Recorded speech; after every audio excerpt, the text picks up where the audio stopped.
Nazi, and today we are back again bringing you the international political analysis and international religious analysis. What a week, what a weekend it has been. We now know that the ceasefire agreement failed. Okay, we now know that Donald Trump wants the Strait of Hormuz opened immediately. We now know that Iran refuses to be bullied by the United States of America and Israel. Now we understand that Trump again said something about about the Pope, which many people, like we're saying, many people have jumped and began to call Trump antichrist. Well, we want to show you without a shadow of doubt that Trump is no antichrist. We want to make it clear here, right now, that Trump is not antichrist, that Donald Trump is not the antichrist, and that the United States of America is not the antichrist. We want to make it categorically clear that neither Trump or the USA are antichrist. All right.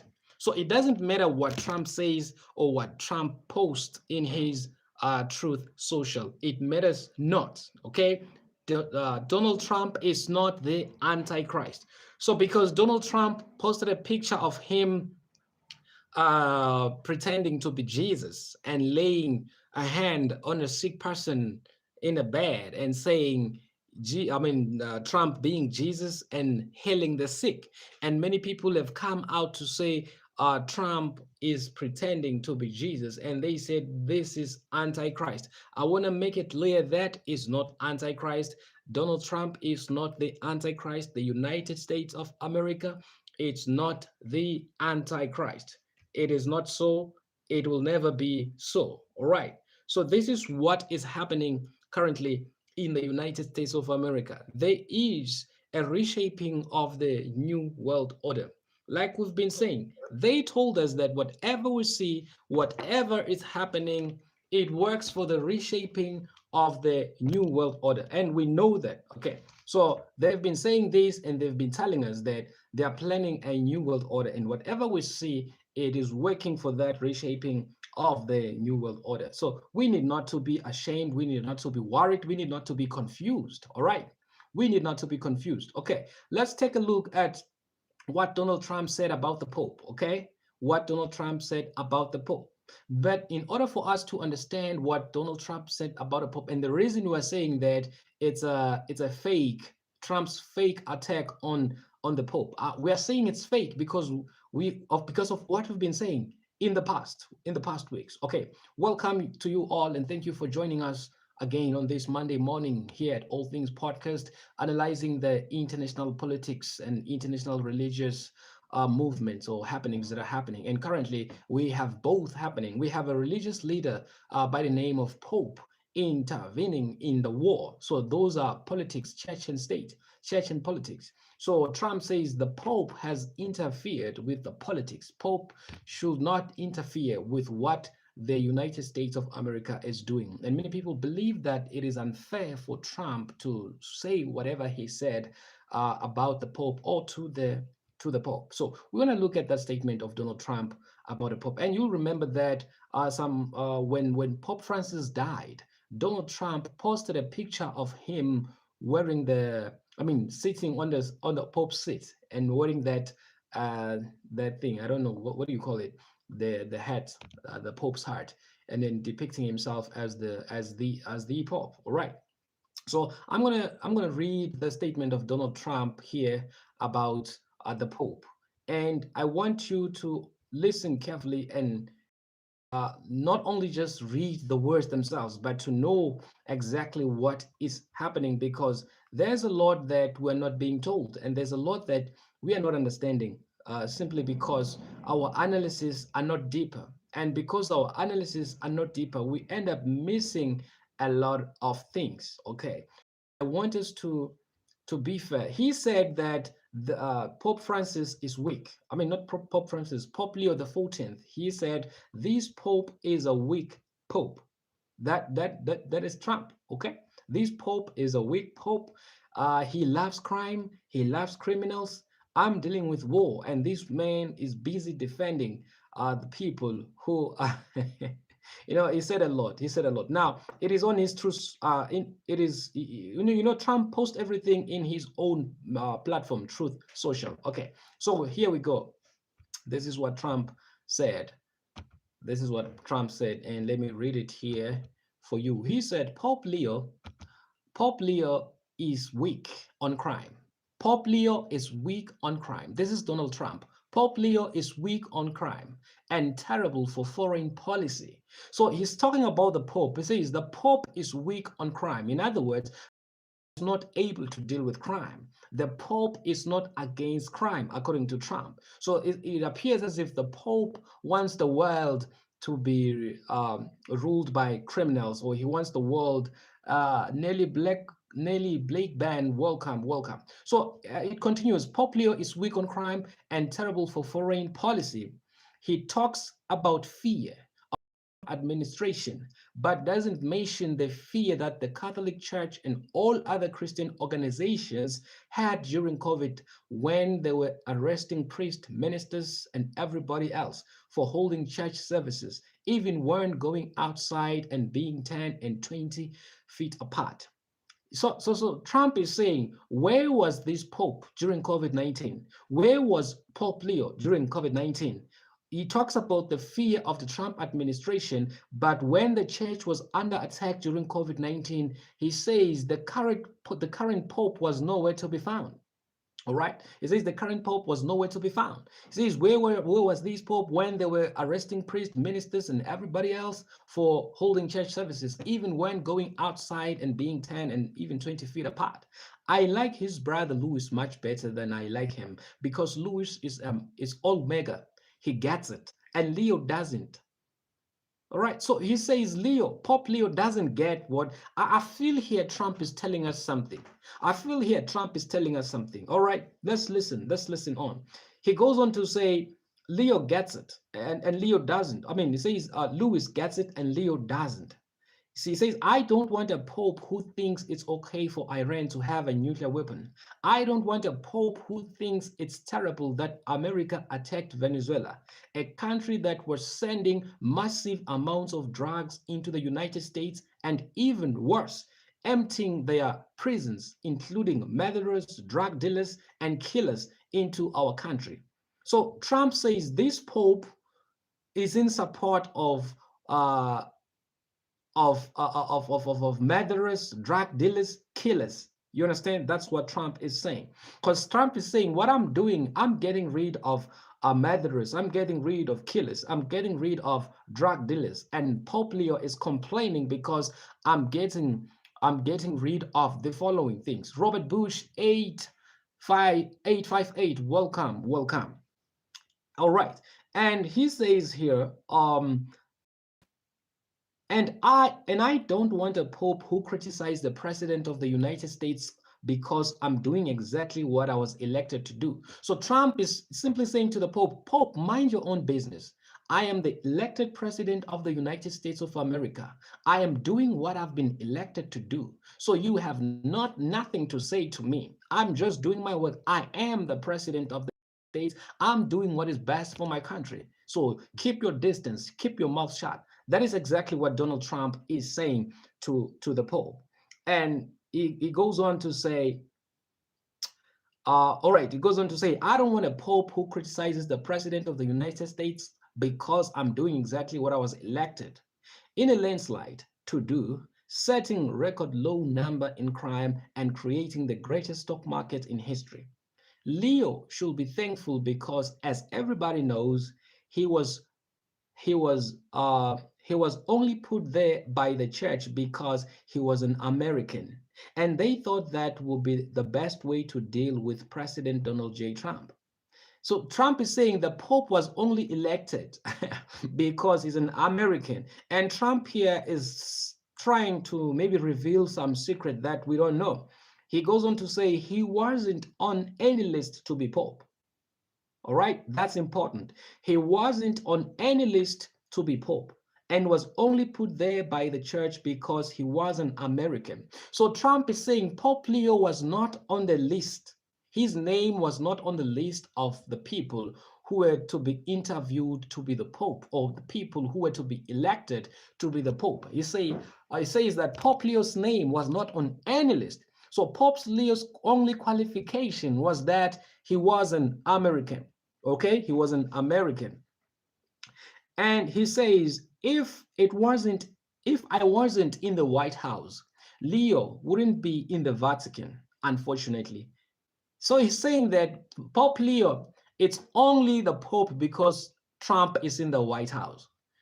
I mean, Trump is telling us a lot here. And you will understand as we begin to analyze his statement why I'm saying Trump is telling us a lot. He's saying a lot of information. So Trump is basically saying that you were elected Pope because you're an American, and you were elected Pope because I am in the office, because I am the president. All right. If I was not the president, you would not be in the Vatican. That's what Trump is saying. And then he goes on to say, unfortunately, Leo's weak on crime, weak on nuclear weapons, does not sit well with me. Okay, I think Trump wanted to say there, unfortunately, Leo's weakness on crime, weakness on nuclear weapons does not sit well with me. Nor does that fact that he meets with Obama sympathizers like David Axelrod, a loser from the left, who is one of those who wanted churchgoers and clerics to be arrested. Leo should get his act together as Pope, use common sense, stop catering to the radical left, and focus on being a great Pope, not a politician. It's hurting him very badly. And more importantly, it's hurting the Catholic Church. President Donald J. Trump. So this is what the president, the great president, the world's great president, Donald Trump, said about the Pope. In fact, he's simply saying, Pope, stay out of politics. Focus on being a great Pope.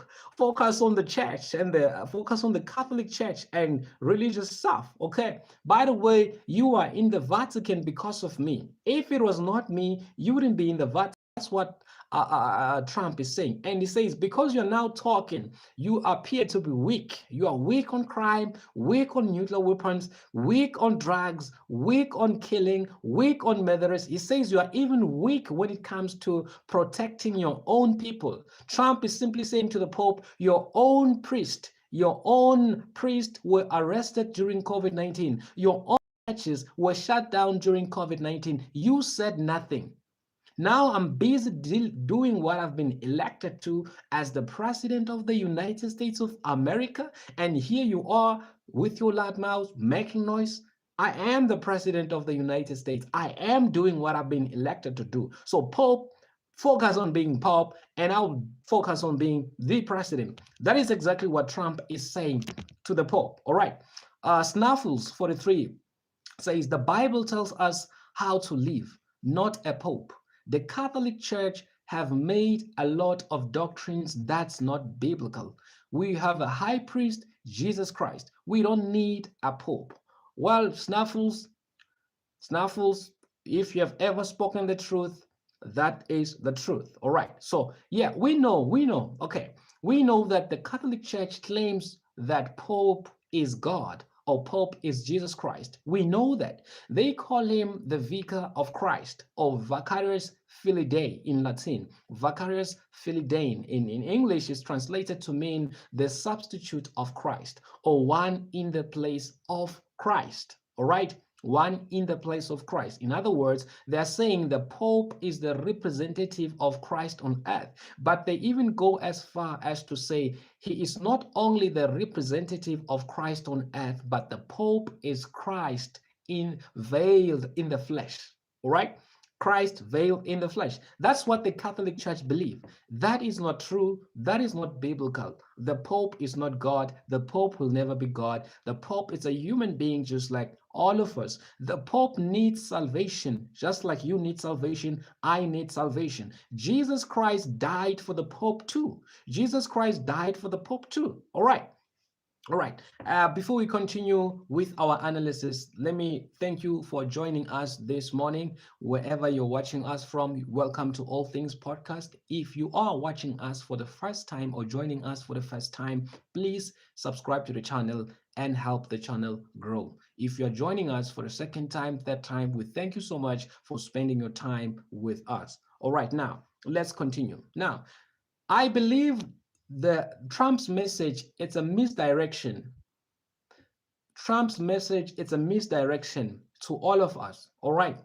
Trump's message is designed to elevate the Pope because of this letter or because of this message, many people, both Christians and Catholics, are now supporting the Pope, are now saying the Pope was right, are now saying we don't understand why Trump is attacking the Pope. How can Trump attack the Pope when the Pope says the war must end? So, in the eyes of many people, the Pope now appears to be a very reasonable person, a very a peacemaker, okay? Because Pope appears to be wanting the peace. He wants peace in the world. And Trump appears to be unreasonable because he wants war. So many people are behind the Pope. And you'll have seen that many Catholics and many Christians are saying, guys, let's come together, let's unite and defend the Pope. Already, the statement of Donald Trump was designed to achieve exactly that. Remember, we said it, I think, on Friday, that the Pope and Trump and Israel, they are working together. By the way, we even said that Israel is controlled by the Pope, by the papacy. We said America is controlled by the papacy, okay?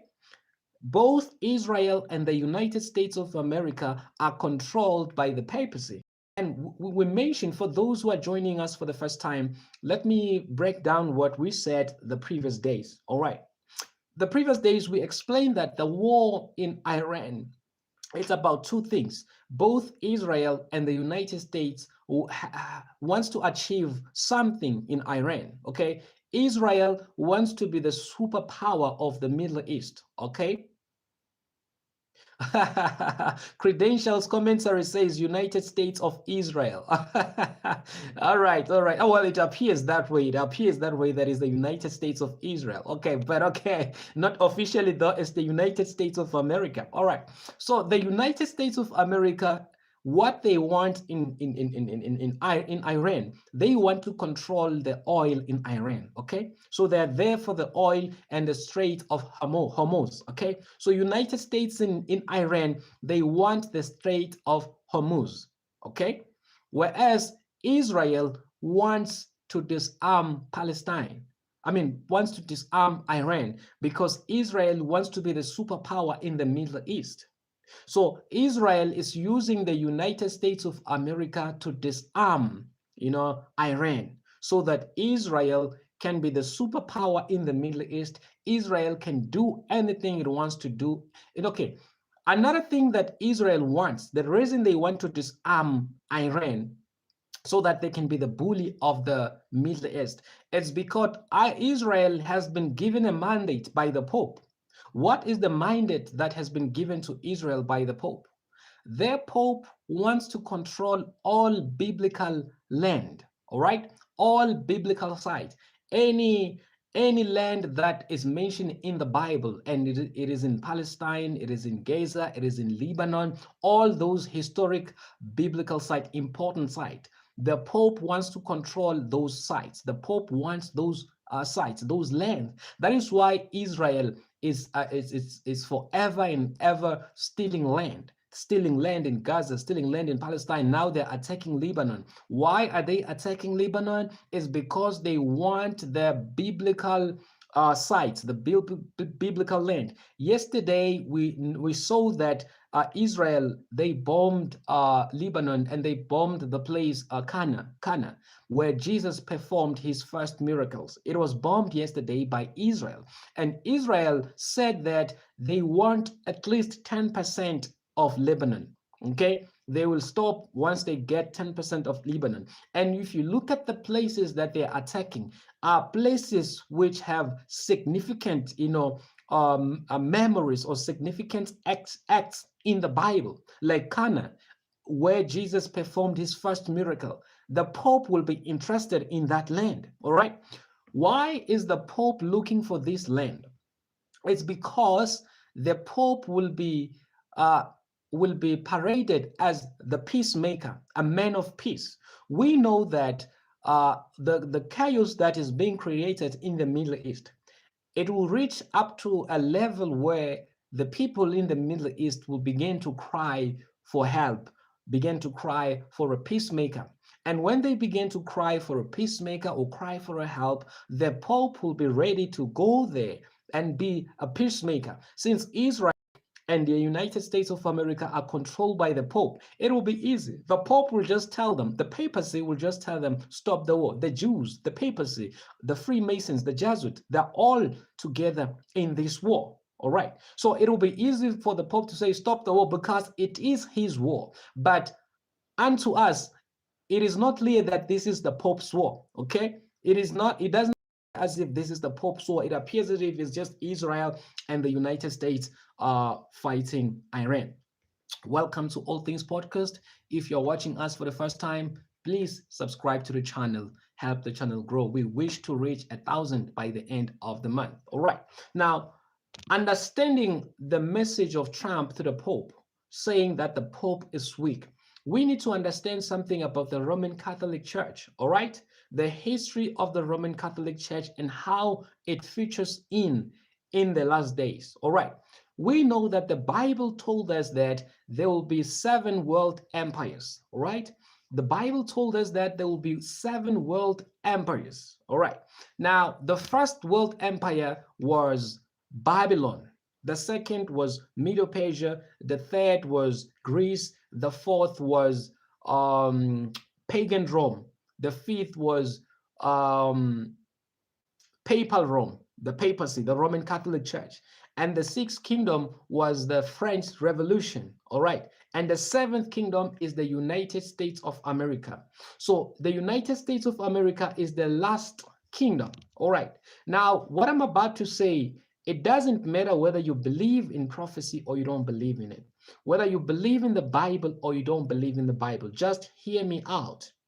Because whether you believe it or you don't believe it, whatever I'm about to say has been fulfilled to the letter. Nothing has failed.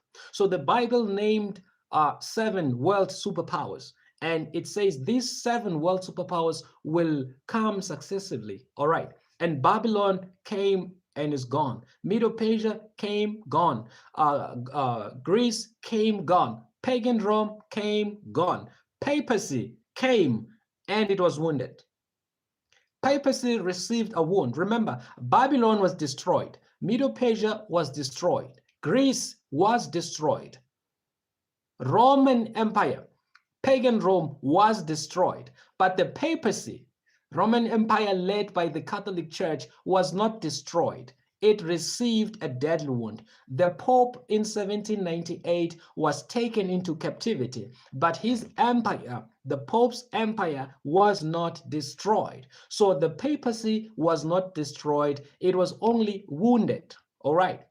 And then it was wounded by the French Revolution. So the French Revolution became the superpower number 6 in the context of prophecy. All right. And then after the French Revolution, the super kingdom that was rising is the United States of America. Today, the United States of America is the most powerful nation globally. Nobody can quibble with that. Nobody can argue with that. Yeah, China, it's not powerful than America. Russia is not powerful than America. The United States is the most powerful nation in the world. That is why when we say that the White House currently is captured, we mean it. Because the White House or President Trump is not doing anything to benefit the Americans in this war. The Americans domestically, the United States is not benefiting anything from this war. Okay, on their day-to-day living, they get nothing from the war, okay, other than them spending billions and billions of dollars in this war. All right. So, but here's the thing about this most powerful nation in the world, the United States of America. The White House is captured, Donald Trump is captured. All right. We know Donald Trump in his first term, he was a powerful president. His word was final. When he said something, it will happen. But this Donald Trump right now, it's a different animal. He's being controlled by the foreign powers, okay? And these foreign powers, we need not to look far away other than the Vatican. We need not go far away other than the papacy. So Trump is controlled by the papacy. Now back to Trump's message. I'm saying to you, Donald Trump on last week, whether it was Friday or Thursday, he introduced the papacy to the world. He introduced the Roman Catholic Church back to the world. All right, because before Trump, before the Pentagon summoned Pope's ambassador, there was nothing about Pope Leo with the war. There was nothing like that. All right. But after that, there is an uproar. Okay. After Trump, attacked the Pope, there's now an uproar. And people are starting to say Trump is antichrist. The Pope is correct. The Pope is right. Let us defend the Pope. Let us defend the Pope from this antichrist called Trump. Okay. So what I'm saying to you, the message of Trump was designed to achieve exactly that. Okay, the message of Trump was designed to exactly achieve that. Remember, this is how these people work. They create a chaos, and out of that chaos, they create a new order. All right, so they needed a chaos. Okay, they needed a chaos to now bring the Pope.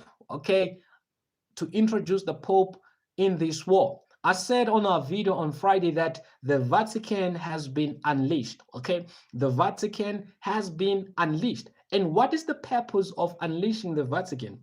Remember, they are working on the New World Order. Again, here's another thing. If you believe that the New World Order is a conspiracy theory, I pray that you wake up, awake from your sleep.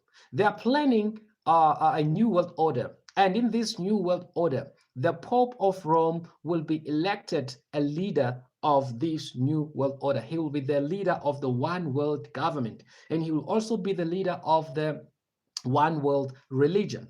So the end goal is to have a one world government and a one world religion. And in order to have a one world government and a one world religion, you need a world leader who has experience in both leading both church and state. And you and I will agree if our history is correct. History tells us that the only entity with that capability of running both church and state is the papacy, is the Pope of Rome. The Pope of Rome is both the leader of a church and a leader of a state.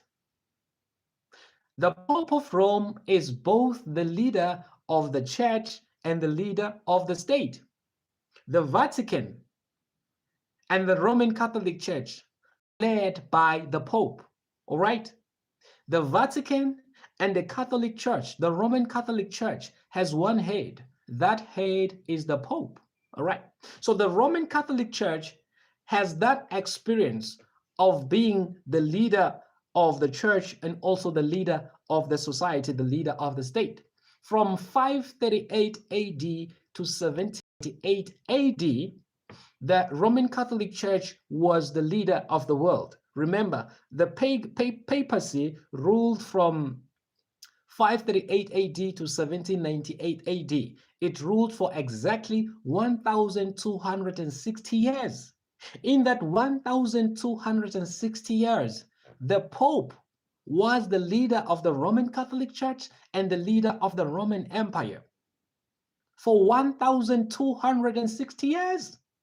Do your history. From 538 AD to 1798 AD, the Pope, remember the Pope is a position occupied by a man. Of course, when this Pope dies, another one fills in. When this Pope dies, and another one comes in. Just like now, Pope Francis died, Pope Leo the 14th is in the throne. So the Pope is an office. So whoever occupies that seat of the Pope, he inherits all the experience of the previous Pope, because you need to know how the popes were running the world before. All right. So this is what is happening.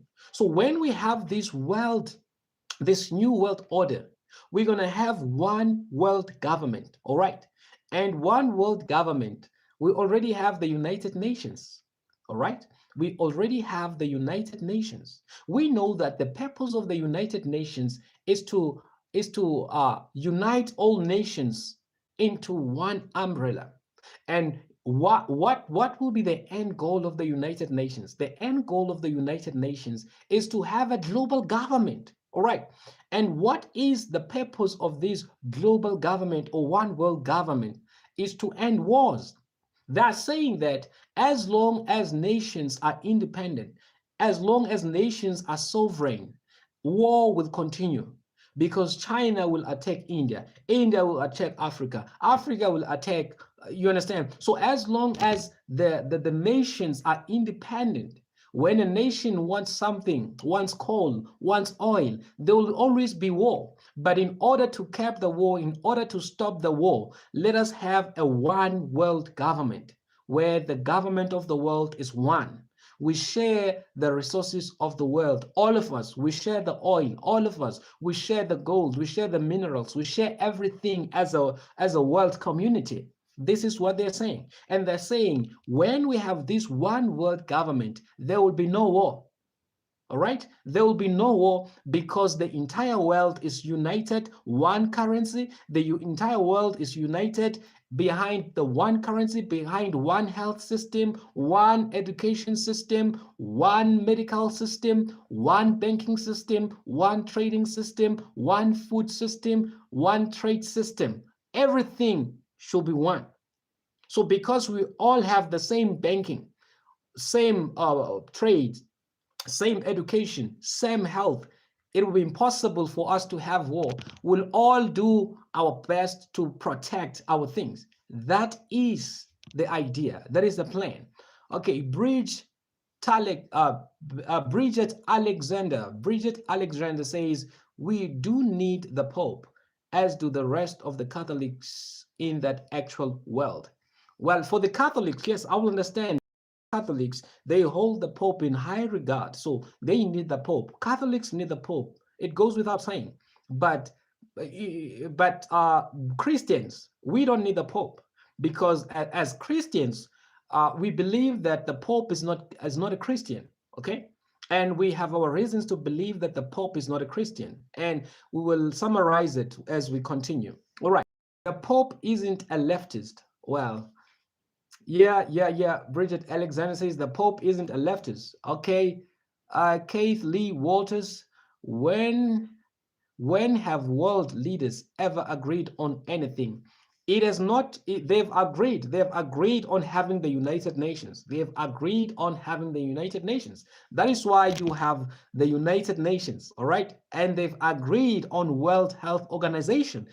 That's why during COVID-19, all nations were one in vaccinating their citizens. They had that agreement. All nations of the world, they agreed on lockdowns, okay? The entire world was on lockdown in 2 weeks' time. 2 weeks' time, the entire world was on lockdown. So yes, the world leaders have agreed to something, but they don't show it to us as agreement. They don't show it to us as having, because they don't want us to awake out of the sleep that they've put us on. They want us to think that they're not in agreement. They want us to think that they're not together in this thing. All right. That's why you'll see Russia speak a certain language. Okay. Speak a certain language. Even the president of Russia, Vladimir Putin, said something last week that no one person can lead the world. We should all lead the world. So Putin puts it this way: we cannot allow one nation to lead the world. We should lead the world together. When he says we should lead the world together, he's simply talking about the new world order, because the new world order, it will be all nations coming together to elect one leader. All right, this leader will be a leader of their choice. This leader will be the Pope of Rome. All right, let me, before I take Keith Lee Waters, welcome to All Things Podcast. Thank you for joining us. If you're joining us for the first time, please subscribe to the channel, help the channel grow. We wish to reach 1,000 people by the end of the month. All right, subscribe to the channel. All right, let me take Keith Lee Waters says Antarctica. Well, Antarctica, I mean, majority of the countries, they've signed the Antarctica Treaty, right? They signed that treaty that they will not expose it, they will not talk about it. So there is that agreement, Antarctica agreement, okay, that you don't film Antarctica, you don't talk about it, you don't post pictures of Antarctica, you keep it a secret, all right? You don't fly through. There is that treaty, we know that, all right? So, and all countries agree. My country has agreed. My country is part of that treaty. All right. So that's just that. They do agree. COVID-19 is one example where world leaders agreed that we will lock down our citizens and we will force them to get the COVID shots, and that happened. All right. All right. Okay. And let me take crimeThe says the Pope is right now in Algeria. What does that mean? Yeah, the Pope right now is in Algeria. Yeah, we know he came to Africa. He came to Africa. Well, remember, the Pope now is in Algeria. The reason he's in Algeria, I'm not sure why he is in Algeria, but I can tell you of the timing, because it is his first time going out or coming to Africa as the elected Pope, all right? But now he comes at a time where he's being attacked by Donald Trump. And as he comes at a time in which he's being attacked by Donald Trump, I believe Trump was to give publicity to the Pope. Wherever the Pope is going right now, they will ask him about the war. And he will keep talking about the war. And the war, the more he talks about the war, the more people see him as peace-loving Pope.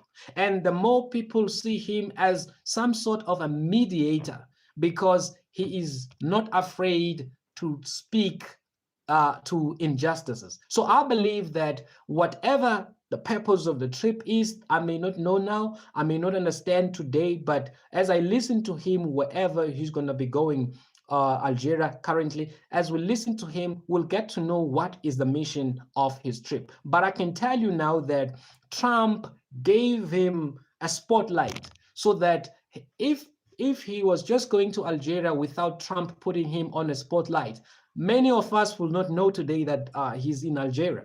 But because of the spotlight of Trump, now whatever Leo is doing, we are shown. Even his Sunday service was shown to us, something that we barely see, something that we hardly see. But because of what Trump has done, talking bad about him, saying things about him, they even went to see him worship on Sunday. They even went to see him take a flight to Algeria. So he has been put on the spotlight. So wherever he's going all over the world today, there will be interviews, they will be talking to him, and the Pope will appear as the man who loves peace, as the man of peace, while Trump appears as the antichrist. All right. All right. Jacqueline Wright says, that's not fair. That is what you call controlling.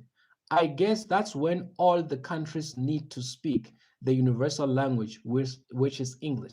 Yeah, you're correct. You're correct, Jacqueline. It may appear not to be fair, but the powers that be, they don't care. The powers that be, they don't care. That is why, Jacqueline, we are having a digital currency. You are aware. You are aware that the powers that be, they want us to transition to a digital currency. And the reason they want a digital currency is because they're saying it is impossible to track everyone when they're using cash. You don't know who bought what when, because it is cash is untraceable. So you cannot track people as long as they use cash. And they want to have a global surveillance, global surveillance. In fact, they want to spy on everybody. So they cannot spy on us as long as we use cash. And they cannot spy on us as long as the nations are divided. But as soon as there is one world system, okay, my database and your database in your country, they're in one system of the home affairs, one system of IDs, one system of passport, one system. In other words, if I'm going to United States, everyone will know that I'm in the United States. I'm in the world system. Like now, only my country knows I'm in the United States. Only my country knows I'm in Brazil. But with this one world system, all of us will be tied to the same system. Okay? If we just punch your ID from anywhere in the world, it will just give us who you are, your details, where you are, where you live, where you have been for 3 days. So it's part of that global control. All right.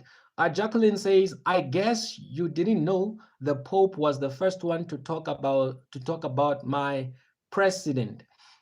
The Pope was the one. I don't understand that, Jacqueline. What do you mean the Pope was the first one to talk about my? So are you saying Trump? What are you saying? Are you saying that Trump is responding?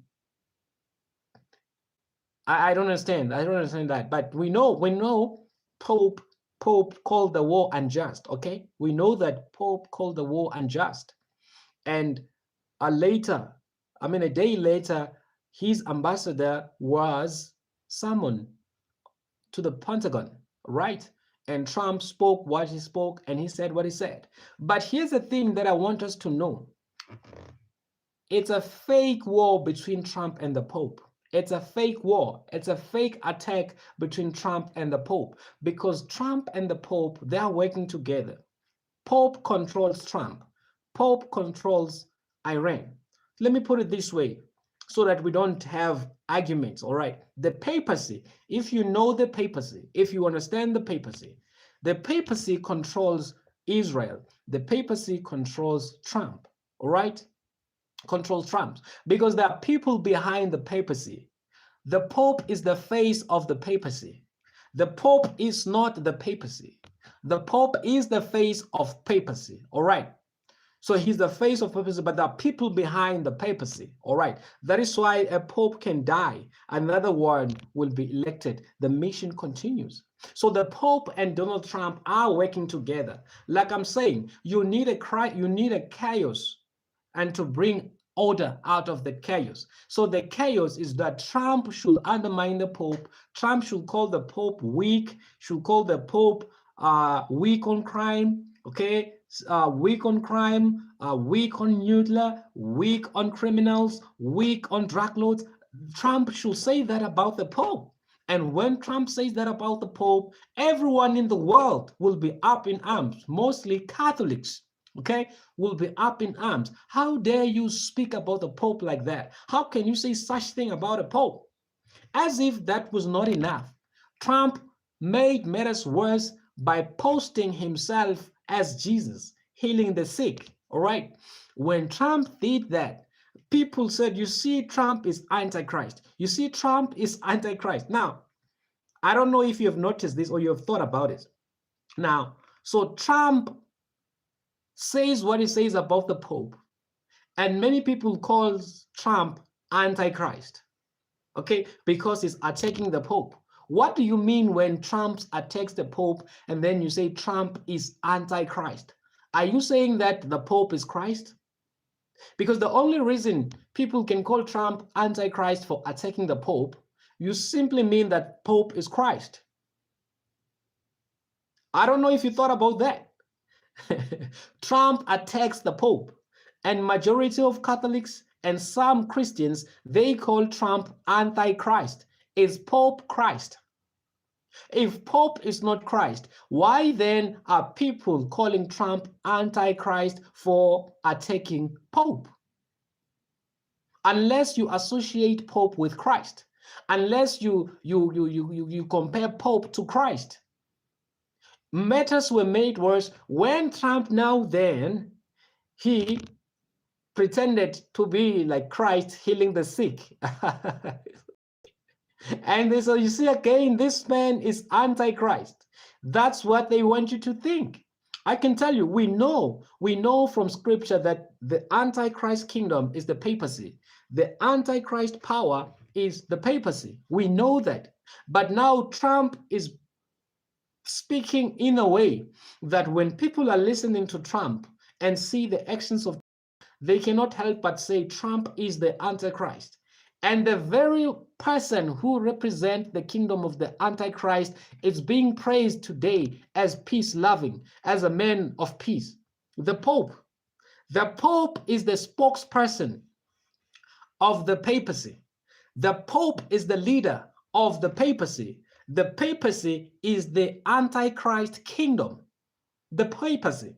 The papacy is the antichrist. We know this from scripture. We know this from scripture, from prophecy. We know that the kingdom of antichrist will think to change times and laws. All right. It was the Roman Catholic Church that changed the times and the law of God. If you didn't know, you know, the Roman Catholic Church took the 10 commandments and they removed the second commandment. In the Catholic Church, the second commandment does not exist. Do you know what the second commandment says? The second commandment says, let me read it for you. I will not quote it for you. And remember, whether you believe in the Bible, whether you are a Christian or not a Christian, it does not matter, okay? This is information. This is information, okay? You are not required to be a Christian. You are not required to be a believer for you to understand what we're saying. It's information. We're simply sharing information. Whether you're a Hinduist, a Buddhist, an atheist, it doesn't matter. Whether you're a Catholic, it doesn't matter. We're just sharing information. Now, let me share information about the Catholic Church. The Catholic Church, from 538 AD, from 538 AD, the Catholic Church ruled the world, okay? The Catholic Church ruled the world for 1,260 years. Did you know that? Did you know that the Catholic Church ruled the world for 1,260 years? From 538 AD to 1798 AD, the Catholic Church was the ruler of the entire world. Did you know that? And what did the Catholic Church do during the time of its reign? During its reign of 1,260 years? What did the Catholic Church do? Do you know what the Catholic Church did? So the Catholic Church saw that Christianity had no physical leader on earth. When Christians will go all over the world, they'll be planting churches, and many people were being converted, were converting to Christianity. And the Roman Empire saw that Christianity is influential globally. And wherever the Romans were, they saw that Christianity was there. And Christianity became a threat to the Roman to the Roman Empire. And when this Roman Empire, this papacy, when they saw that Christianity is gaining momentum day in, day out, they decided to hijack Christianity or to infiltrate Christianity. And that's what they did. They infiltrated Christianity.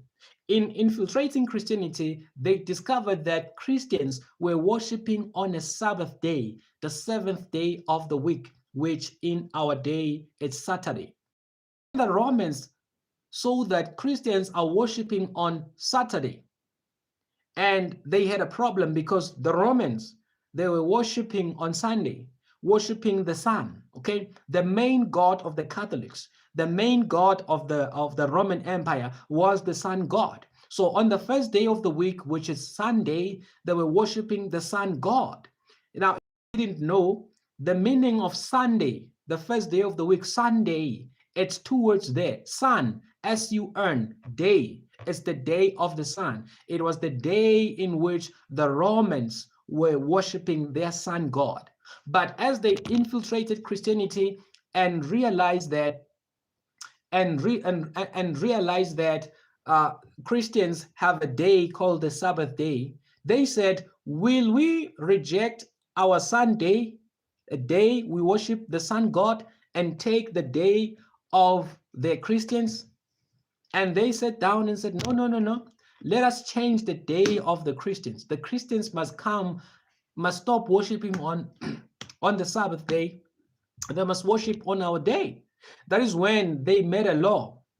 They made a law that everyone should stop worshiping on Sunday. Now the new day of worship, the new day of worship, it's Sunday. All Christians are required not to worship on Saturday, but to worship on Sunday. They made Saturday a day of business, a commercial day, a day to do business by law. This was the Roman Catholic Church during its 1260 year reign. All right. So they changed the day of worship from Saturday to Sunday, and many people were killed. Many people were martyred. Many people were imprisoned, prosecuted, persecuted for refusing to join the Catholic Church in its Sunday worship. So that's what the Catholic Church did. Many people died. Many people lost their lives. Many people were burnt alive for refusing to join the Catholic Church Sunday worship. That is history. And history tells us more than 150 million Christians were killed by the Roman Catholic Church during its 1260 reign, from 538 AD to 1798. It's history. Even the Roman Catholic Church itself has issued an apology to this regard. If you didn't know, the Roman Catholic Church issued an apology years ago saying, we apologize for killing more than 100 million Christians during the Dark Ages. They do apologize, but they've never repented from changing the day of worship from Saturday to Sunday. So what I'm simply saying, when I say the Pope, there's a difference between Catholicism and Christianity. I personally do not believe that the Catholics are Christians. The reason I don't believe Catholics are Christians is because the Christian Bible, if you're a Christian, walk with me. If you're not a Christian, for information purposes, don't be turned off, all right? No one is required to be a Christian or to be an atheist in order to participate in this podcast. It's all things podcast. We talk about anything. So for some reason it happens we're talking about the Bible now. Sometimes we talk about the Quran, we talk about anything. So we don't want to talk about things without quoting from the sources that we are referring to. So when we talk about the Catholic Church, they claim to be Christians, right? All right. But the Bible, in Exodus 20, verse 4, it says, thou shalt not make unto thee any graven image or any likeness of anything that is in heaven above, or that is in the earth beneath, or that is in the water under the earth. Thou shalt not bow down thyself to them, nor serve them. I, the Lord thy God, am a jealous God, visiting the iniquity of the fathers upon the children, unto the third and fourth generation of them that hate me. This commandment has been removed from the Catholic Bible. The Catholic Bible does not have the second commandment, the commandment that forbids images, the commandments that forbids idols, the commandments that forbids man from creating idols, from creating images, from bowing down to statues, bowing down to images and idols. The Roman Catholic Church removed that commandment. It does not exist in their Bibles, in their catechism. It does not exist in their writings. This commandment does not exist. All right? What did they do? Because they still have 10 commandments. The Roman Catholic Church still has 10 commandments. Where did they get the 10th commandment if they've removed this one? You know what they did? They were so smart. They divided the 10th commandment into two. The 10th commandment says, thou shalt not covet thy neighbor's house. They converted that commandment into two. Thou shalt not covet thy neighbor's house, and thou shalt not covet thy thy neighbor's wife, his ass, and anything like that. So it was the Roman Catholic Church that changed the law of God. And in Daniel 7, prophecy told us that the Antichrist kingdom or the Antichrist nation or the Antichrist power will think to change times and laws of God.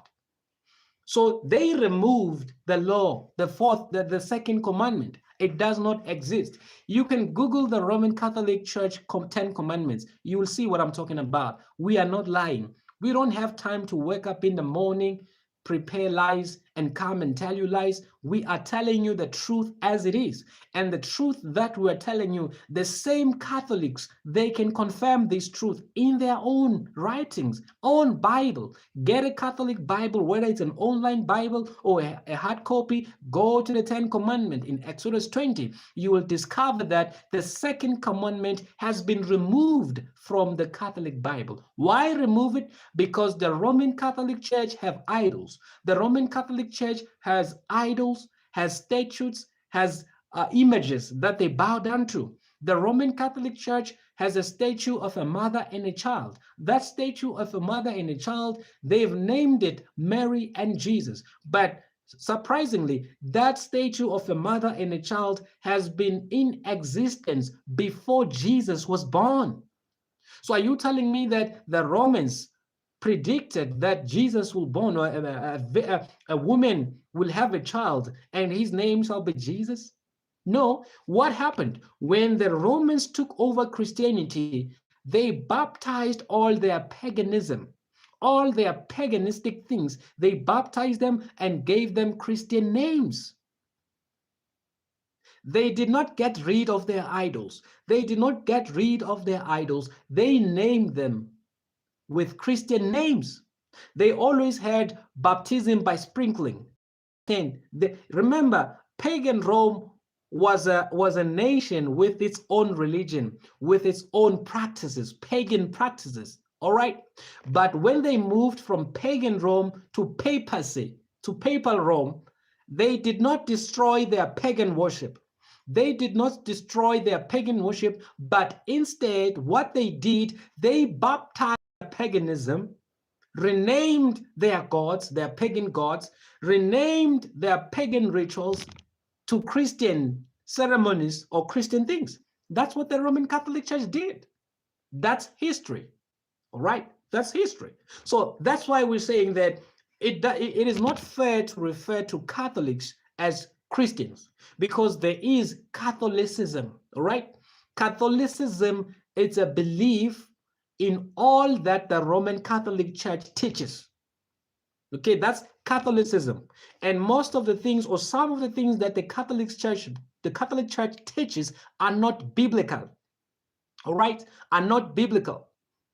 So you cannot believe in Catholicism and maintain scripture, because some of the things that Catholicism believe in are not scriptural. That is why I'm saying it is not fair for us to refer to Catholics as Christians. All right? Okay. Now, so we can see that the Roman Catholic Church, as it was prophesied in the Bible, in Daniel chapter 7, that this power will think to change times and laws of God. So we've seen how they've changed time and how they've changed the law of God. Two laws of God that they've altered, okay? Have no other gods. I mean, don't make unto thee any graven images. They have images in the Catholic Church. They bow down to them, they kiss them, they worship them. They do that in the Catholic Church. No Christian is allowed to have an idol. No Christian is allowed to bow down to an image, to bow down to an idol. Roman Catholic Church does that. They have all symbols, sun, symbol. They have got all of them and they use them in their worship system. No Christian can do that and remain a Christian. All right. Again, they changed the fourth commandment, the commandment that tells us which day to worship God upon. The commandment, it's Saturday, the seventh day of the week, the Sabbath day. The Roman Catholic Church changed that day of worship from Saturday to Sunday. Majority of Christians today, they worship on Sunday. They have no reason why. Most of them. Okay, let me take Jacqueline. Jacqueline says, so are you trying to say that Christians are evil? I am not trying to say Christians are evil. I am not trying to say Christians are evil. And I'm not even trying to say anything bad about Christians, all right? Or anything bad about Catholics. We are going through the writings of the Catholics. We are going through what history, own Catholic history, all right? Christians are not evil. What I can say is that many Christians are ignorant when it comes to the point I'm talking about. Many Christians are ignorant when it comes to why they are worshiping on Sunday. They do not know. Many Christians believe that Sunday is the Sabbath. They believe that Sunday is the day of the Lord. Many of them, there is that ignorance because they've been misled. And the reason they worship on Sunday is because during the 1,260 years of the papacy's rule, or the 1,260 years of the Roman Catholic Church's reign, it was the Roman Catholic Church that controlled religion. So wherever the Roman Church's power reached, all people were commanded to worship on Sunday. That is why majority of Christians globally, they worship on Sunday. All right, they worship on Sunday because the Roman Catholic Church changed the day of worship globally. They did not only change it in Europe, they did not only change it in Rome for the Christians in Rome, they changed the day of worship for everyone globally. So here it is that when the missionaries went out to preach, they went with a Sunday as a day of rest. They went with a Sunday, and they did not explain to Christians. They did not explain to the new converts. They did not explain to the new believers that, hey, believers, the true day of worship is Saturday, but the Roman Empire has changed that day from Saturday to Sunday.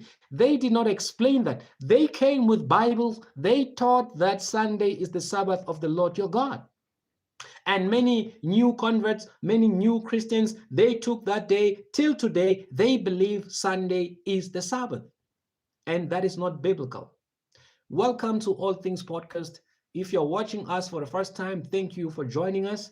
And we ask you to please subscribe to the channel, help the channel grow. We wish to reach 1,000 subscribers by the end of the month.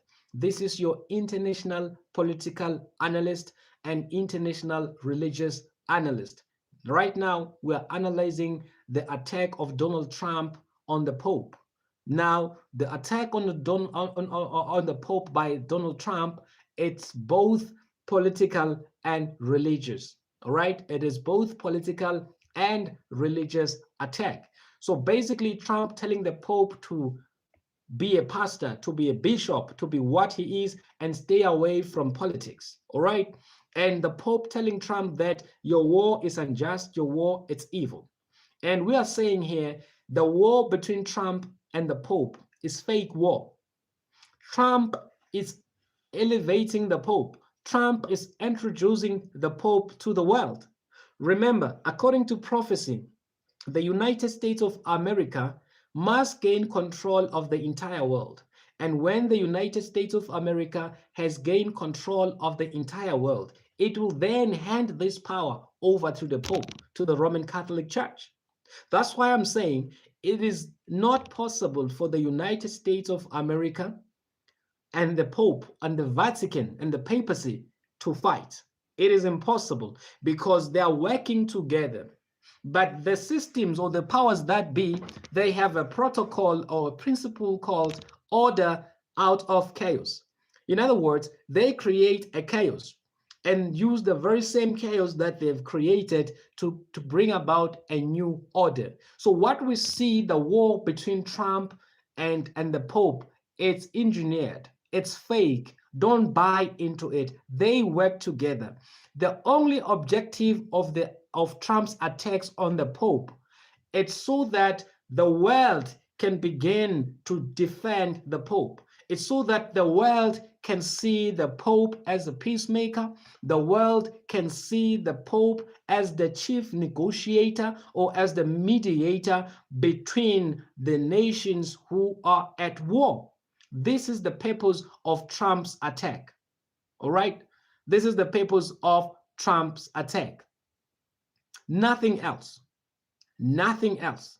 This is why Pope is attacking. I mean, this is why Trump is attacking the Pope. It's not a true attack. It's a fake attack. Okay. All right. How else can Pope be known by the world? How else will the world know about the Pope? Because it's whatever Pope has been around for a long time. Nobody cares about him. Yeah, when he was elected, there was all this hullabaloo, there was all this noise. Every media house was covering it. But after he was elected, it all died. Nobody cared about what Pope was doing ever since then until 3-4 days ago. And why 3-4 days ago? It's because Trump now has decided to attack him. And in attacking him, he attacks him during the war. And the reason he's attacking him is because he calls the war unjust. All right? And to peace-loving citizens, they think Pope is correct. All right? Peace-loving people, peace-loving Christians, peace-loving Muslim, peace-loving Catholics, they think the Pope is correct. And yes, the Pope is correct. We hate war. We all hate war. But they're using this crisis to bring about chaos. And out of that chaos, the Pope will emerge as the world leader of peace, okay? As some man whom can be used by God to bring about peace upon the nations of the world. And we told you that the Pope is behind Israel stealing land in Gaza, stealing land in Palestine, even currently stealing land in Lebanon. The Pope is behind that because the Pope wants all the biblical land, all biblical sites. Because the Pope, if Pope is going to be the leader of the world religion, of the one world religion, the Pope does need the most important land in the world, which is the land of Israel. And he does need all the biblical sites, the biblical land. He needs them. If he's going to be the spokesperson of God, if he's going to be the spokesperson of the entire religion, he needs to speak from Israel, because many people regard Israel as a holy nation. They regard Israel as a holy land. So the Pope needs that land. And so Benjamin Netanyahu's government is doing that on behalf of the Pope. Imagine if it was the Pope himself, going to the Middle East and taking the land. It will appear very bad, right? But he's using Israel and the United States. At the same time, he wants to appear as if he's not part of the war. But whatever Israel and the United States of America are doing it on behalf of the papacy. They are doing it on behalf of the papacy. Trump is not in Israel for himself. Trump is not destroying Iran for himself. He's doing all that for the papacy, because the papacy is the one who is going to take over the world government. The world government will be run by the papacy. The one world government will be controlled and ruled by the papacy. The one world religion will be run and controlled by the papacy. Whatever Israel and the United States of America are doing it on behalf of the papacy. Whatever the United Nations are doing, they're doing it on behalf of the papacy. Whatever World Health Organizations are doing, they're doing it on behalf of the papacy. Whatever World Economic Forum are doing, they're doing it on behalf of the papacy. Whatever World Bank, World Trade, World Food, IMF, whatever these global organizations are doing, they're doing it on behalf of the papacy. Because papacy will be running the world very soon. Robert Bush says, how do I send a donation? Oh, Robert Bush, thank you so much for that thought.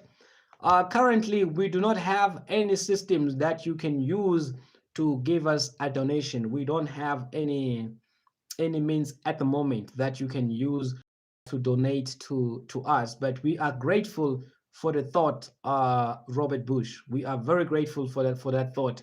Yeah, we may need some assistance or some donation. We may need them, but currently we don't have a way in which we can say, oh, you can donate this way, you can donate that way. But I think maybe in future we'll try to have something like that. Emmanuel says, Jacqueline says, I think you need to read Revelations again. All right, Emmanuel, welcome. Now, if I read Revelation again, which part of Revelation, Jacqueline, do you think I need to read? Which part of Revelation? Because the United States and the papacy are contained in Revelation 13, okay? In Revelation 13, the first beast is the papacy, the second beast is the United States of America. And if you read it carefully, it's saying that the first beast, which is papacy, received a deadly wound, okay? And how did the papacy receive the deadly wound? The papacy received the deadly wound in 1798, okay, when the Roman Catholic Church Pope was taken into captivity. And the Pope's office was left without a leader. The Roman Catholic Church was left without a leader. In 1798, the Roman Catholic Church had no leader. The Roman Empire had no leader because the Pope was taken into captivity. All right, the Pope was taken into captivity. J May 123, welcome, welcome, J May. We love you. We missed you. Fight the power. All right. So the Roman Catholic Church had no leader in 1798. The seat, the Pope's seat was empty because the French Revolution came and took the Pope captive. All right.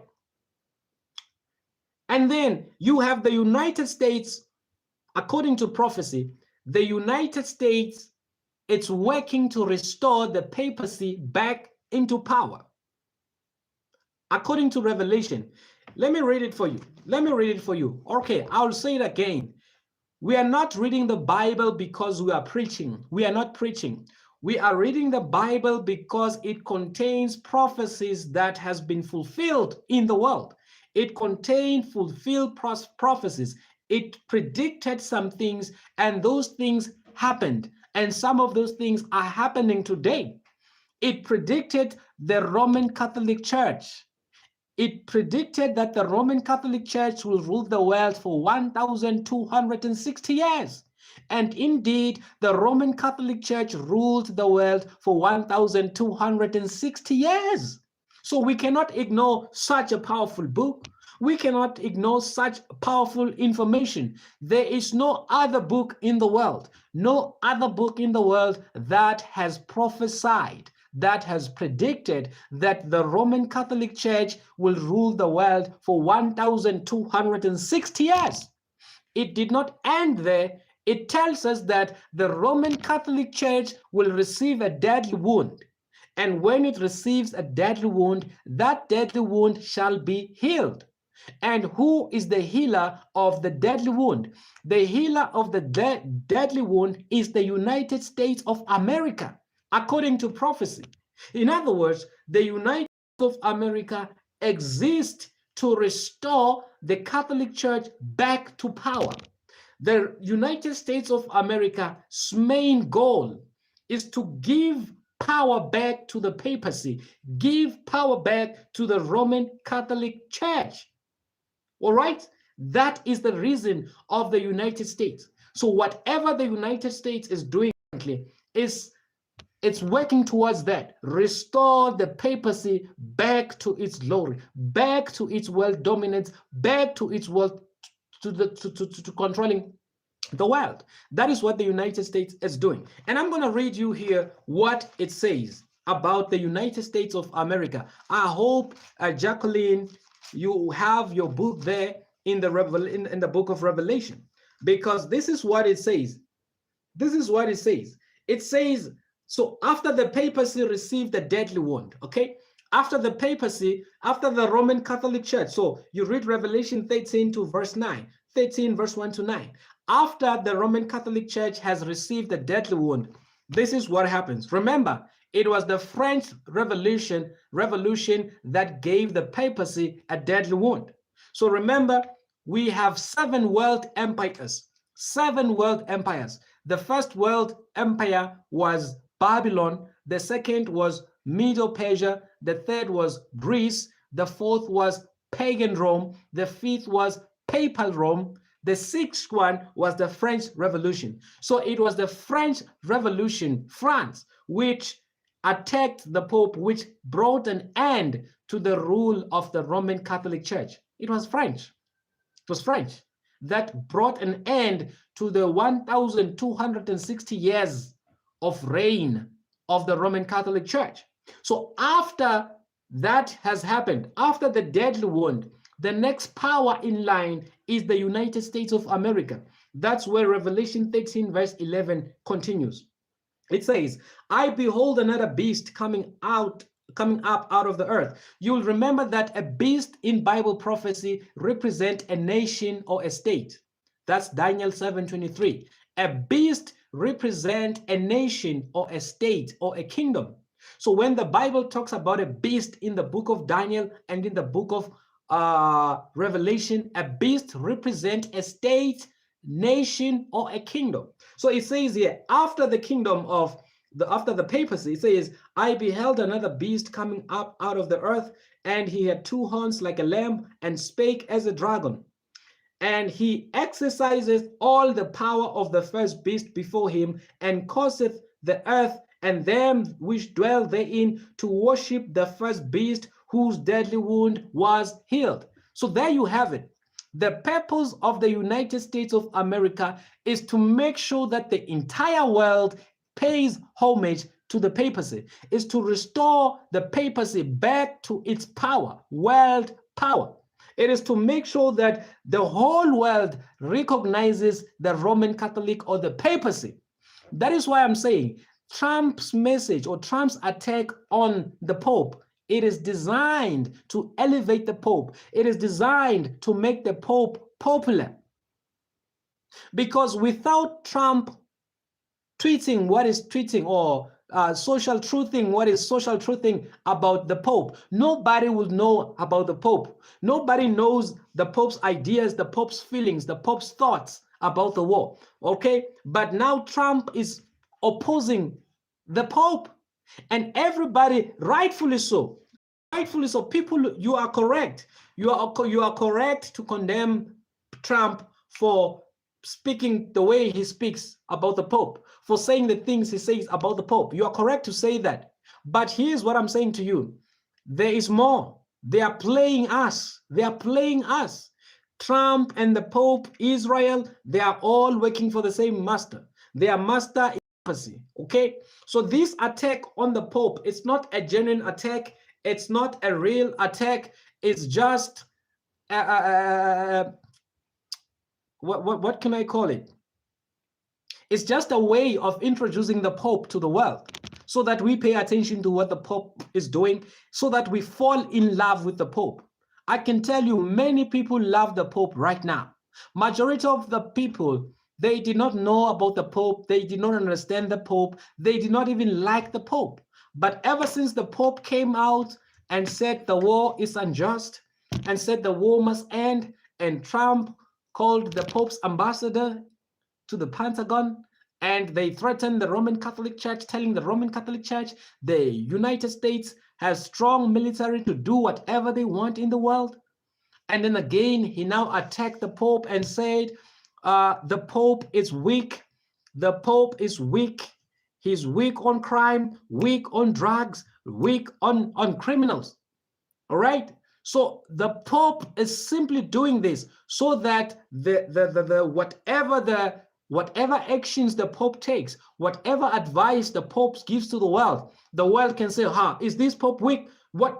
Look at this Pope. Look at how strong the Pope is. Look at how bold the Pope is. Look at how Pope is doing. Look at how Pope is saving the world. Look at how Pope is advising the world. That is the design of the attacks, is to elevate the Pope, is to put the Pope in the spotlight, is to put the Pope in the global platform. Now the Pope is in Algeria. Wherever he goes, journalists will be there with him, asking asking him his views about the war, asking him what he thinks about what Trump has said. And the Pope has now been given a world platform to say whatever he wants to say to the world. And the world will indeed wonder after the beast, or wonder after the Pope. Because everyone now sees the Pope as the nice man, sees the Pope as the man of peace. That's how they designed it. They are playing the same script, playing the same games. So don't be surprised. They're playing the same script, playing the same games. Thank you for joining us. If you're watching us for the first time, welcome to All Things Podcast.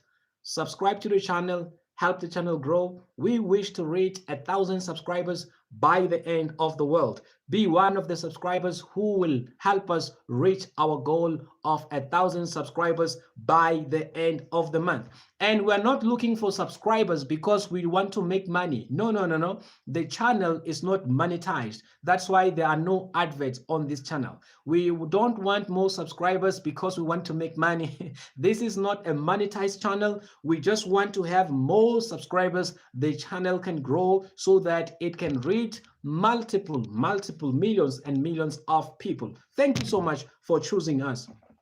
All right, so this is what we're dealing with.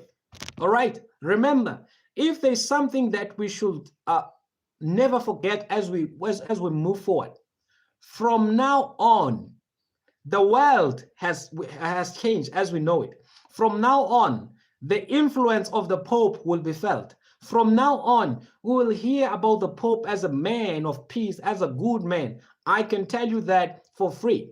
Very soon, the Middle East will cry for a man of peace, and that Pope of Rome will be the man of peace. Very soon, Christians, Catholics will come together in defense of the Pope. They will come together and say, we're defending the Pope. The Pope is the man of God. Unknown to you that you are being trapped. The Pope has a Sunday law, which he wants everyone on earth to keep Sunday. If you've been following Pope Francis, in his document Laudato Si, he specifically says everyone must rest on Sunday. The same Pope that Christians are cheering, the same Pope that Christians are defending today has a very evil agenda, a very evil plan, a plan that will take your rights away from you, a plan that is worse than COVID-19, a plan that is more wicked than the pestilence that we suffered some 5 years ago. The same Pope that today people are defending, they're coming. Well, to some degree, Trump is correct to say, where was this Pope when the Roman Catholic priests were arrested? Where was this Pope when Christians were arrested in prison during COVID-19? Where was this Pope? Because COVID-19 was deadly than what is happening in Iran. COVID-19 was deadly than what is happening in Iran. More people have died through COVID than through the war in Iran. Where was this Pope? Did he rebuke the lockdowns? Did he rebuke the curfew? Did he rebuke the forceful vaccination of nations? Did he say anything?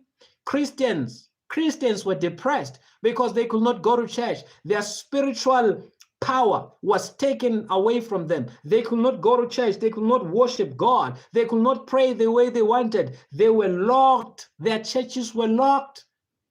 Did this Pope say anything? He said nothing. You know why he said nothing? Because he's part of the agenda. All right. So Trump appears as if he's the enemy of the Pope. He's not the enemy of the Pope. Trump, he wants all attention to come, all bad attention to come to himself. When all bad attention, bad publicity goes to Trump, all good publicity goes to the Pope. So it's like the Pope is getting good publicity without doing anything. Everybody is calling Trump antichrist. Everybody is calling Trump satanic. Everybody is calling Trump Satan. Whereas the papacy has done more killing than Trump. The papacy has done more killing of Christians than Donald Trump. Donald Trump has not killed many Christians. But you are calling Donald Trump antichrist. I just want to correct that point. Donald Trump is not the antichrist. The Antichrist is the papacy. The papacy is the Antichrist. The man that the world is defending today, the man that the world is defending today is the Antichrist. And the man that the world is attacking today, Donald Trump, is not the Antichrist. Am I saying that it is okay for Trump to bomb Iran? No, I'm not saying that. It is evil what Trump is doing in Iran. I'm not saying that. But the facts are facts. Truth is truth. It doesn't matter what the person is doing. It doesn't mean the fact that Trump is doing bad things. It doesn't mean that we cannot defend him when it comes to him being labeled as Antichrist. He is not Antichrist. The Pope is the Antichrist. The Roman Catholic Church, the papacy, is the Antichrist, because two of the identifying marks of the Antichrist is it will change the law of God. It will change the times of God. It will make itself God. Trump never claims to be God. Trump has never changed the laws of God. Trump has never changed the times. All right. The Pope has done that. Or every Pope that has been on that throne called himself God. Because the position of the Pope, the papacy claims that the Pope is God on earth, or the Pope represents God on earth. That's what every Pope claims. Everyone who becomes a Pope becomes God on earth. They're saying since Jesus left the earth and Jesus is in heaven, then the Pope is in charge of Christ and Christianity on earth on behalf of Christ. So when you see the Pope, you have seen Christ. This is the man we are defending today, because we do not know him. We don't know his plan. And we don't know the plan of the United States of America. Pope's plan or Pope's agenda and the agenda of the United States of America are the same agenda. The agenda of the Pope and the agenda of the United States of America are the same. But because we are not aware of that, because we do not know that, we are calling the person that we should be saying Antichrist, the person whom we should be saying Antichrist, the mark of the beast is going to come through this man, is the same man the world is praising today. You know why? Because they are misdirecting us. Misdirecting us. That's the purpose. That's the purpose. And lo and behold, the whole world is misdirected. The whole world is distracted from the real issues. But I don't blame people. I don't blame people. The powers that be controls the media. The powers that be controls every media houses. We know that. We know that. All right. We know that. We know that. We know that. But I don't want you to watch this program and still remain ignorant. Remember, we never guess things. We tell you things that have been fulfilled. We tell you things that are being fulfilled now. Prophecy. That's why we are always correct in our analysis. We are never wrong. We never get it wrong in our analysis. All right. So let me give you some few reactions, and then we're gonna close it. Let me give you some few reactions, and then we're gonna close it. We're gonna close it. All right. So we're gonna close upon these reactions. All right. All right.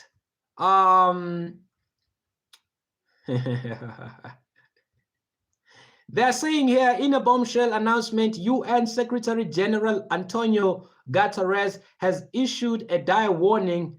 The United Nations is on the brink of total collapse if the United States, which contributes approximately 2.2 billion to the regular budget alone, does not give to the United Nations.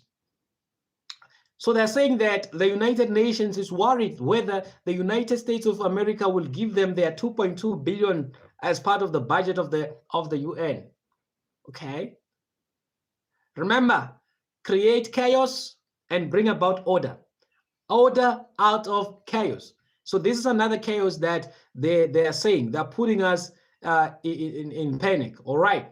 Again, we know that we're still talking about the President Trump image portraying himself as Jesus Christ, and many people are angry at Trump portraying himself as Jesus Christ healing the sick. And somebody says the man that Trump is laying his hand upon looks like Jeffrey Epstein. Wow, people can be funny. Okay, will Muslims worship the Pope? Robert Bush 858. Whoa, Muslims will not worship the Pope. All right, this is how it's going to work out, Robert Bush. All right, not all Christians and not all Catholics will worship the Pope. In every religion or in every denomination, you have genuine or you have devout Muslim, okay, or let me say genuine Muslim who love Islam and will do anything to defend it from being defiled. They want to keep Islam pure. Those individuals who will want to keep Muslim pure, who will not buy into the one world government, one world religion, will reject the Pope, all right? And all Catholics whose eyes will be open when they realize what the Bible really teaches, when they realize that their own church has altered the commandments of God, which deals with idol worship. And they realize that the Bible commands men to worship on Saturday. When this truth goes in full force, the devout Catholics will, those who are pure, who wants to do God's will, they will reject the agenda of the Pope. So will many Christians who will get to know this truth will reject it. But here is what is going to happen. Those Muslims, those Islamic people or Muslims who reject the Pope, and those Catholics who will reject the Pope, those atheists who will reject the Pope, yeah, everyone who will reject the Pope, this is when the Pope will then go to step 2. What is step 2? The step 2 is the mark of the beast. Remember, it says you will not be able to buy or sell unless you have the mark of the beast. What is the mark of the beast? Again and again, we have explained that the mark of the beast is Sunday worship by law. Remember, in the past, the Roman Catholic Church issued a Sunday worship by law.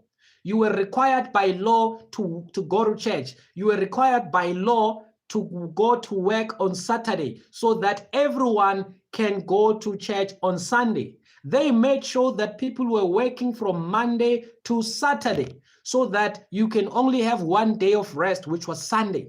So the Roman Catholic Church or the Pope will do the very same thing that they did from 538 AD to 1798.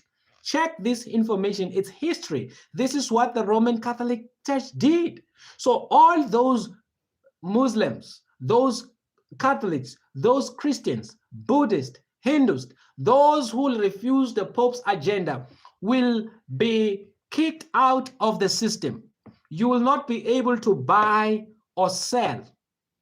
All right, this is where the mark of the beast comes in.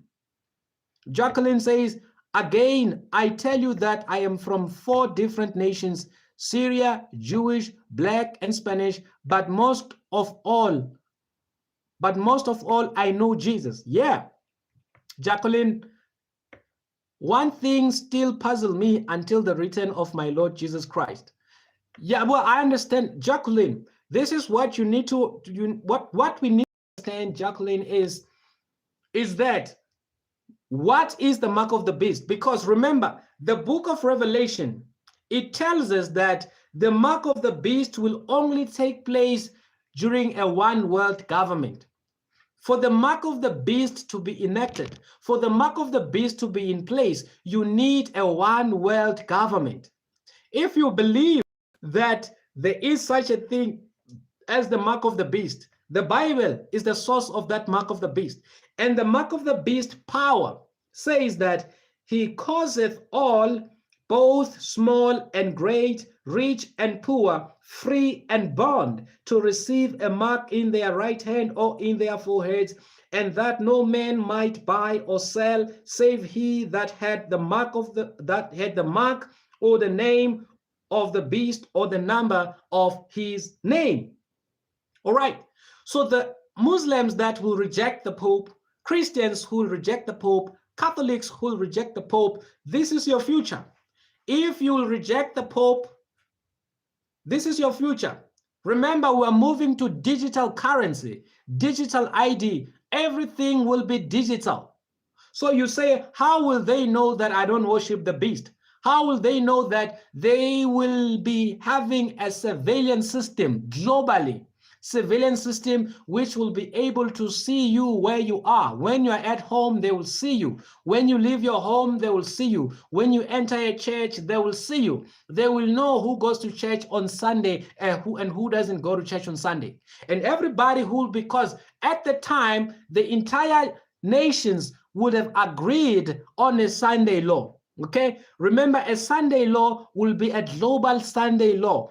One world government, one day of worship, one religious day. One world government, one day of worship, so that God can forgive us. So those who will reject this, some Muslim will say, no, no, no, we worship on Friday. We'll keep our Friday worship. Christians will say, no, no, no, we keep the Sabbath. We don't keep Sunday. And other religions who will refuse this agenda of the Pope. All right.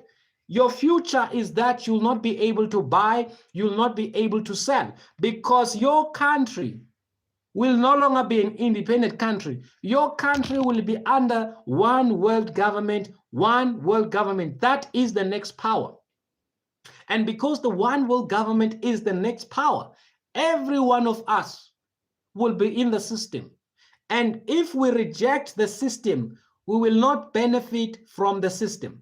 They will say, how can you benefit from the one world government when you reject the one world religion, one world government? And so because we'll be rejecting the one world religion and one world government, then our social credit score will be wiped off. No money for you, no banking for you, no schooling for you, no education for you, no buying for you, no selling for you. That is why it is important for us to identify the beast. Who is the beast? To know the beast. What is the mark of the beast? Well, we have already done the whole work for you. We can tell you now for free that according to prophecy, the beast is the papacy. The beast is the Roman Catholic Church. Remember, the Roman Catholic Church is both state and church. So according to prophecy, the Roman Catholic Church is the beast that Revelation is talking about. And if the Roman Catholic Church is the beast, what is the mark of the Roman Catholic Church? What is the mark of the Roman Catholic Church? Go to the Roman Catholic Church's writings. They tell you that the mark of the Roman Catholic Church is changing the day of worship from Saturday to Sunday. Therefore, Sunday is the mark of the Roman Catholic Church's authority over everyone on earth, authority even over God. They say, how do they show that they have authority? They show that they have authority by substituting Sunday for Saturday. So the beast is the Roman Catholic Church. The mark of the beast is Sunday worship, because Sunday, it's a sign, it's a mark of the authority of the church's power to change the Bible, to change the religion, to control worship. Sunday, it's a mark of Roman Catholic Church that they control worship, they control religion. That is why. And what I'm saying is what they say themselves. This, what I'm telling you now, it's what the Roman Catholic Church says. They say Sunday, it's our mark. It's the mark of our authority, our mark that we have power over worship and worshipers. We have power to determine when to worship God and how to worship Him. So when the one world government comes, the